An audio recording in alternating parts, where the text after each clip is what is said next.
이 이야기는 어우야담에 남아있는 아름다움에 대한 가장 끔찍한 기록입니다. 절세미인 정씨 부인.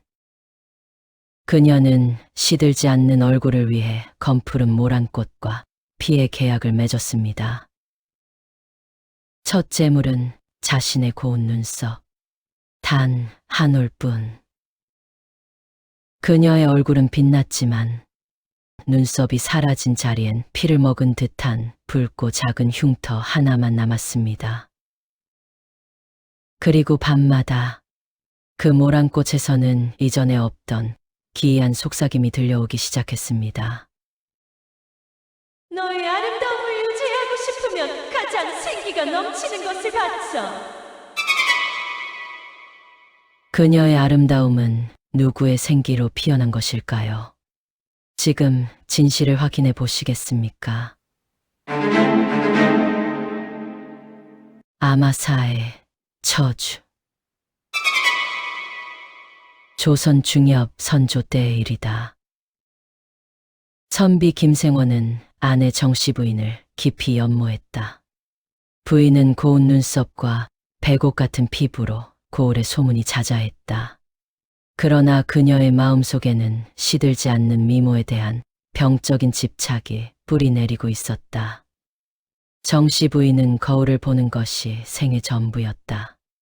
세월이 흐르며 눈가에 잔주름이 생기자 그녀의 불안은 걷잡을 수 없는 광기가 되었다. 그녀는 시간을 가장 끔찍한 적으로 여겼다. 밤마다 혹시 남편의 사랑이 자신의 시든 미모 때문에 식어버릴까 두려워했다. 나는 시들면 안 돼. 절대 시들어서는 안 돼. 그녀는 낮은 목소리로 이 말을 주문처럼 반복했다. 김생원은 이런 아내를 위해 기이한 모란 화분을 장터에서 사들였다. 흉측하게 뒤틀린 노파가 피처럼 붉은 비단에 감싼 채 팔던 꽃이었다. 그 꽃은 한겨울에도 시들지 않았고 검푸른 줄기가 마치 살아있는 핏줄처럼 불길한 윤기를 뿜어냈다. 가까이 다가가면 코끝에 달콤한 듯 구역질 나는 피 섞인 냄새가 희미하게 감돌았다. 부인은 꽃을 본 순간 넋을 잃었다. 그 아름다움은 인간의 것이 아니었고 마치 산채로 뜯어낸 여인의 욕망 덩어리처럼 병적인 빛깔을 띠었다. 부인은 화분을 안방 창가 가장 음침한 곳에 두고 누구도 만지지 못하게 했으며 밤낮으로 어루만지며 은밀한 속삭임을 나누었다. 모란꽃을 들인 지 사흘째 되는 밤이었다. 정씨 부인은 깊은 잠에 빠졌다가 섬뜩한 꿈을 꾸었다. 칠흑 같은 어둠 속 화분이 서서히 부풀어 오르더니 꽃잎이 떨어진 자리에서 창백하고 뼈만 남은 여인의 형상이 서서히 솟아올랐다. 그 모습은 마치 썩은 시체에 얇은 비단옷을 입힌 듯 소름 끼치는 이질감을 주었다. 여인은 자신을 아마사라 칭하며 눈썹을 제물로 받고 아름다움을 취한 자들의 영혼을 먹고 사는 모란의 화신이라고 말했다. 너의 소원은 시들지 않는 젊음. 내가 이루어주마. 다만 그 대가로 내가 가진 가장 아름다운 것을 해마다 나에게 바쳐야 한다. 그것은 곧 너의 생기일지니. 목소리는 흙이 젖어 달라붙는 것처럼 축축하고 끈적했으며 부인의 귀를 파고들었다. 부인은 홀린 듯 자신의 얼굴을 가리켰고 화신은 왼쪽 눈썹에 가장 고운 털 한 올을 요구했다. 부인이 은장도로 눈썹 털을 뽑자 화신은 그것을 검푸른 줄기에 매달았다. 줄기는 눈썹 털을 감싸더니 살을 찢고 피를 짜내는 듯한 끔찍한 소리를 내며 그 생기를 흡수했다.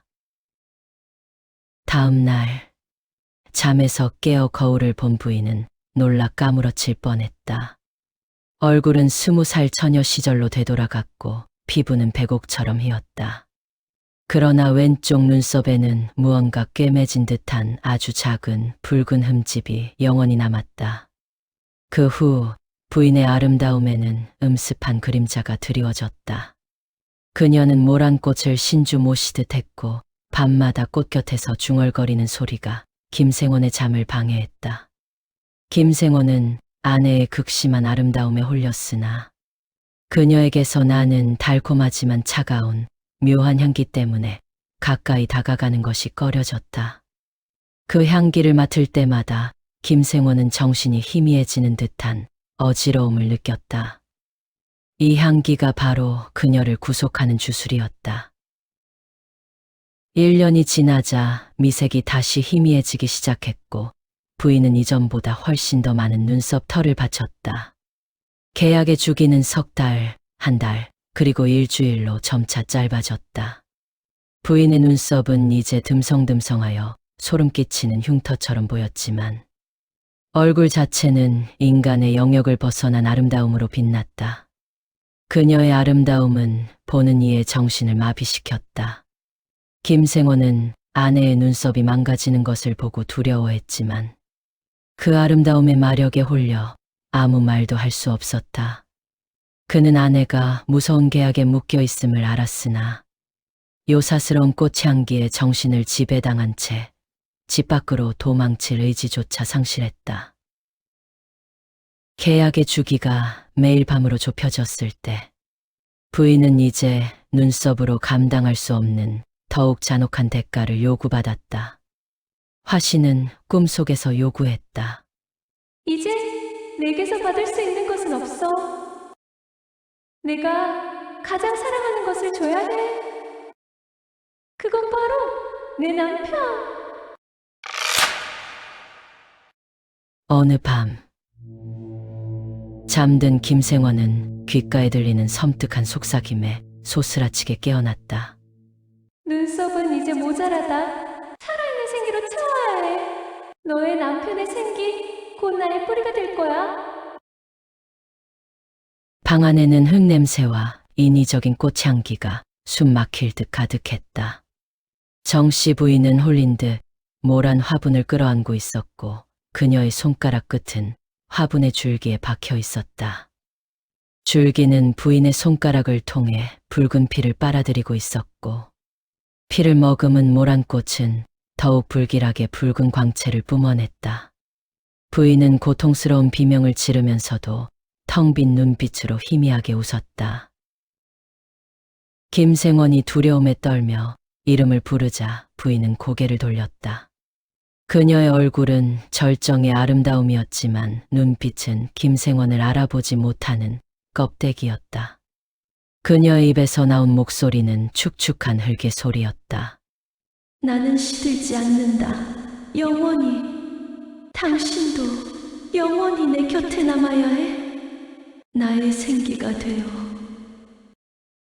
그날 이후 부인의 몸은 걷잡을 수 없이 훼손되었다.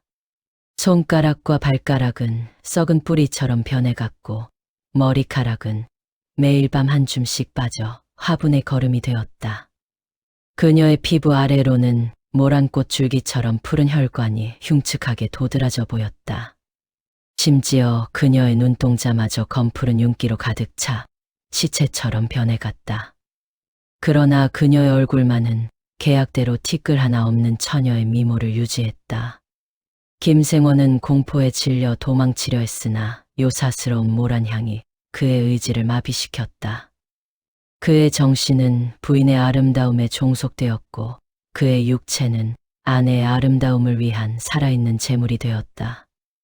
김생원은 날마다 야위어갔고 그의 살은 생기를 잃고 잿빛으로 변했다. 매일 밤 부인은 잠든 남편의 살점과 피를 조금씩 취해 모란꽃에 바쳤다. 김생원은 온몸의 기력이 빨리는 듯한 고통에 잠에서 깨어나지 못하고 몸부림쳤다. 그는 꿈속에서 모란꽃의 뿌리에 얽매여 영원히 질식하는 고통을 겪었다. 그의 절규는 굳게 닫힌 방문 밖으로 새어나가지 않았다. 석 달 후 김생원은 뼈만 남은 몰골로 자신의 방에서 싸늘한 시신으로 발견되었다. 그의 시신 곁에는 피처럼 붉은 모란꽃 화분이 놓여 있었고 꽃은 김생원의 생기를 빨아들여 더욱 깊고 진한 검붉은 광채를 띠며 만개했다. 꽃잎 사이에는 김생원의 마른 살 조각이 희미하게 보였다. 정씨 부인은 곧 미쳤다. 그녀의 온몸은 흉측하게 뒤틀리고 훼손되었지만 얼굴만은 비정상적으로 아름다운 모습이었다. 그녀는 김생원의 시신을 외면한 채 모란 화분을 껴안고 중얼거렸다. 나는 이제 모란 꽃이 되었으니 영원히 시들지 않는다. 영원히. 그녀는 그 광기 속에서 마침내 숨을 거두었다. 마을 사람들은 김생원 부부의 끔찍한 최후를 목격하고 경악했다. 그들은 부인의 시신을 거두어 저주받은 모란 화분과 함께 마을에서 멀리 떨어진 음지에 묻었다. 부부가 살던 집은 악취와 요기가 끊이지 않아 누구도 감히 가까이 가지 못하는 폐허가 되었다. 밤마다 그 폐허에서 들려오는 그 느낌과 끔찍한 꽃향기 때문에 마을 사람들은 밤잠을 설쳤다. 그러나 공포는 끝나지 않았다. 부인이 묻힌 터에는 매년 검푸른 윤기가 감도는 모란꽃이 홀로 피어났다. 그리고 밤이 되면 꽃잎이 떨어진 자리에서 눈썹이 없고 동공은 텅 빈 여인의 그림자가 마을을 배회한다는 소문이 돌았다. 그 그림자는 가장 아름다운 것을 탐하는 자의 집 창가에 멈춰서서 숨막히는 꽃향기를 풍긴다고 했다. 이것이 아마사의 저주로 조선 팔도에 전해지는 가장 끔찍하고 잔혹한 괴담이 되었다. 인간의 욕망이 낳은 시들지 않는 지옥이었다. 시청해 주셔서 정말 감사드립니다.